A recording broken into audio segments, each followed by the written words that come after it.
Hey everyone, I'm Tassenix. Welcome back to another mod guide video. This time we'll be going into the next member of the Inquisitorius faction, Seventh Sister. So, for the most part, she's going to be operating in Grand Arena under Third Sister, aka Riva's leadership. So before we dig into her kit, let's go ahead and review that real quick. I will be referring back to Third Sister in a few different spots in this video, so I will put a link to that in the description for this video, and you'll be able to get right over. But yeah, let's go ahead and start with Third Sister's leadership, Harbored Aggression. Inquisitorius allies have plus 40% max health, 20% offense, 30 speed, and are immune to stun. At encounter start, and whenever an Inquisitorius ally or enemy dies, all enemies are inflicted with 5 stacks of Purge, maximum of 6, which cannot be resisted.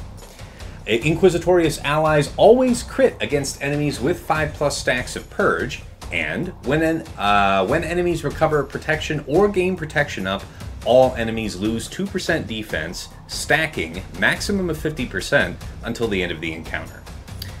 With the leadership Omicron, whenever an ally or an enemy dies, all Inquisitorius allies gain defense penetration up for 2 turns, and whenever Purge is dispelled during an enemy's turn, that character, excluding Galactic Legends, gains Deathmark for 2 turns, which can't be dispelled or resisted. So in terms of modding, we can see that there is a synergy for max health, percent offense, and that's about it in terms of modding, right? Alright, let's go ahead and jump into her kit. With her base unique, Patience. At the start of battle, if all allies, minimum of 3, are Inquisitorius, this character gains plus 20% max health, max protection, and potency. Whenever another ally is critically hit by an enemy, this character has a 20% chance to gain 100% turn meter, limit once per turn. Whenever an enemy damages this character with an attack while attacking out of turn, that enemy gains a stack of Purge, maximum of 6, which can't be evaded or resisted. And whenever Purge is consumed or dispelled on an enemy, this character gains 3% turn meter. So yeah, this Patience unique is shared across most of the Inquisitorius. Next unique, Distraction. Whenever another Inquisitorius ally uses an ability on their turn, Seventh Sister assists, limit once per turn. If Seventh Sister is in the leader slot, whenever Seventh Sister assists another Inquisitorius ally, that ally recovers 5% health and gains offense up for 2 turns. While assisting, she inflicts debuffs based on the number of stacks of Purge on the enemy, on target enemy, which can't be resisted if they're a Jedi. 1+ stack of Purge inflicts speed down for 2 turns. 3+ stacks inflicts accuracy down for 2 turns, and 5+ stacks inflicts healing immunity for 1 turn. Alright.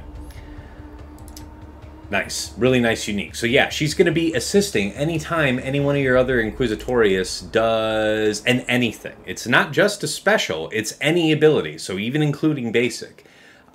We can see there that, you know, you've got offense in this team, you've got her assisting all the time. Makes sense for her to have a decent bit of punch in her, right?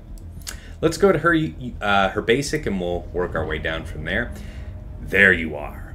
Deal physical damage to target enemy. Inflict offense down for 2 turns and 1 stack of Purge, maximum of 6 until the end of the encounter, if the target doesn't have any. These debuffs can't be resisted if the enemy is Jedi. Deal plus 5% more damage, increased to plus 10% if the enemy is Jedi for each stack of Purge on the enemy. Alright. First special, ID9 Electro Shock Prod. Deal physical damage to target enemy. Dispel all buffs and remove 60% turn meter, increased to 90% if the target is a Jedi. Inflict 1 stack of Purge, maximum of 6 until the end of the encounter, and then inflict an additional stack of Purge for each buff dispelled this way. Inflict ability block for 1 turn and daze for 2 turns on target enemy. This ability can't be evaded or resisted. So this is incredibly powerful. I mean, we have any number of single target dispels, but you know, dispel with ability block, turn meter removal, daze, and it can't be evaded or resisted. This is an incredible skill. All right, next skill is special is ID9 Enemy Intelligence. Consume 1 stack of Purge from each enemy. target ally recovers 30% health and protection, plus 10% health and protection for each stack of purge consumed. All allies gain critical hit immunity for 2 turns, and Inquisitorius allies gain foresight for 2 turns. All allies recover 10% health and protection, and gain evasion of for 2 turns. If an ally is Inquisitorius, if target ally is Inquisitorius, reduce this ability's cooldown by 1. So it goes from a cooldown of 4 to cooldown of 3. So you only have to wait another 2 turns for it to come around. So yeah, we see that this is 30% health and protection restoration. So we'll keep that protection part of it in mind when we get there. Alright, last but never least, her leadership. You'll use this fairly infrequently, but it isn't useless. Alright, guess again. Empire allies gain 16% evasion. Whenever Inquisitorius allies evade, they recover 5% health and protection and gain advantage for 2 turns. I won't cover the territory war Omicron, but wow, 16% evasion could be crazy. Depending what kind of datacron, is available at the time, there might be an additional synergy with evasion or dodge. There could be niche applications, but it's going to be pretty rare you use it. All right, let's go and talk about team comps in turn order. So in the video for Third Sister, I went into some detail about how I have these set up and how I might use them, when I might use them. But just as a momentary recap here, this first team shown is the prime 5 Inquisitors, Inquisitorius for 5 versus 5, and they're shown in turn order, how I recommend them. 7th Sister over 5th, over 8th, over Grand, over 3rd. Alright, and the reason why she's so fast is we want her to do anything and everything as fast as possible, but if she's the first to go on your team, she has the opportunity to dispel the enemy's taunt and then let the rest of your team start to go in on a priority target, right? And then, of course, as anyone else on your team is doing stuff, she has the opportunity to gain turn meter. And so turn meter is, turn meter gains are made better by having a higher base speed. You get more from a turn meter gain by having a high base speed. So she's assisting all the time. We want her to be able to purge and dispel people at will as often as possible. Her heal is a huge survivability factor, so perhaps getting to use that more than once in a fight if you needed could be clutch. So those are just some of the reasons why I have her modded so fast. Of course, if you don't have Reva, you might consider this comp with 9th Sister. In 3 versus 3, this is the best team with Reva lead, Grand Inquisitor, 7th Sister. But if you didn't have Reva, you might consider breaking them up in some type of fashion like this. These are both kind of, B bordering on C teams, but if you have the resources invested so far and you don't have Reva, it's something you might consider. Alright, let's jump back into her mods. I've gone ahead and pulled this up on screen. Let me get mine here. There you go, buddy. Alright, we got it up. Let's pull this on screen. So, with the other Inquisitors having such a synergy for health and offense, you might be thinking, okay, so Tass is going to stick to the theme here and keep them all in offense sets or something of the kind. Really, to have the kind of speed that we want and maintain that turn order, I really can't see this getting done outside of a speed set, so of course that means you're going to have a speed primary arrow. With the Reva leadership almost all but ensuring that we critically strike, we do want the crit damage triangle because she's also going to be assisting on everybody else's abilities, right? So her just being able to smack is going to be legit. Offense primary cross, I do strongly recommend.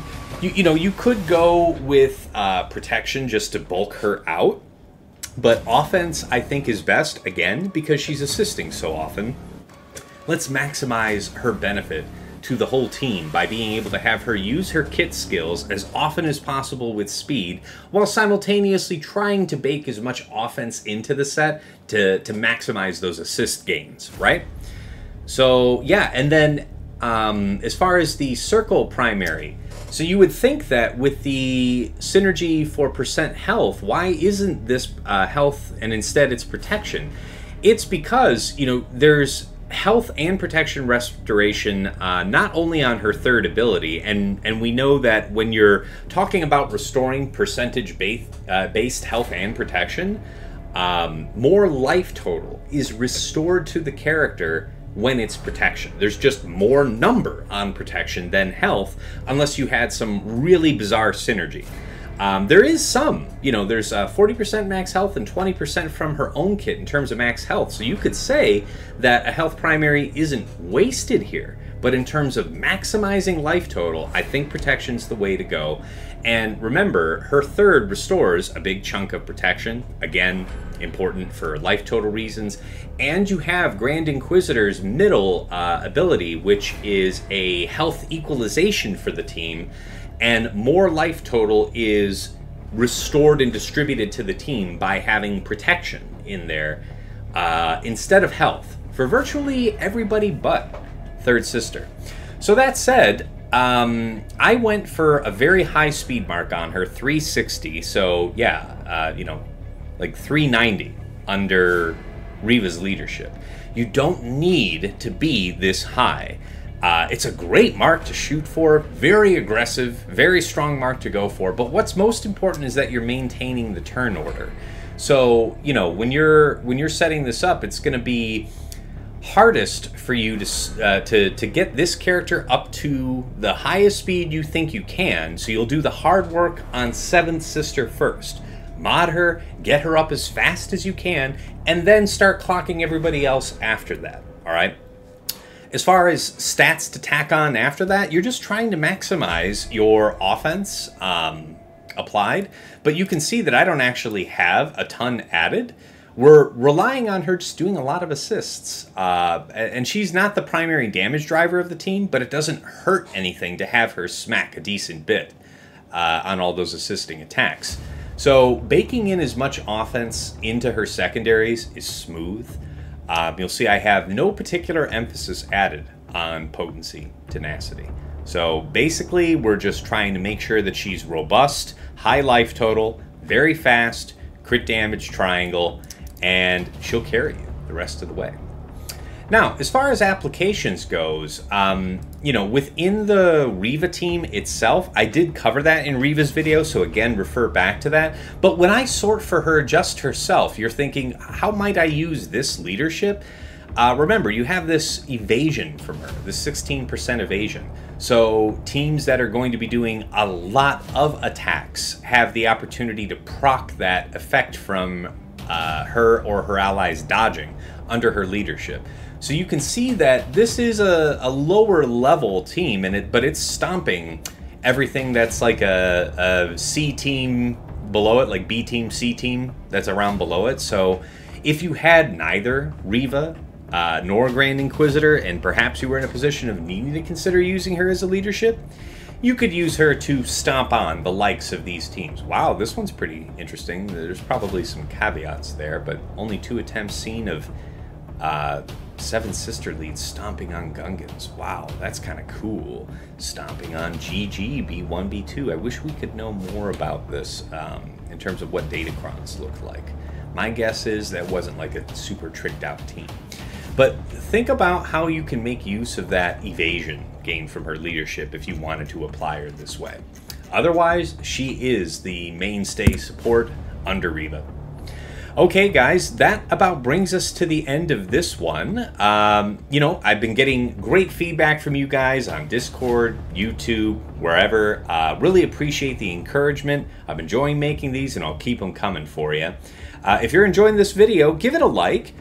Subscribe to the channel to see more. Really appreciate that support. And until next time, it's been real. It's been awesome. It's been real awesome. Take care.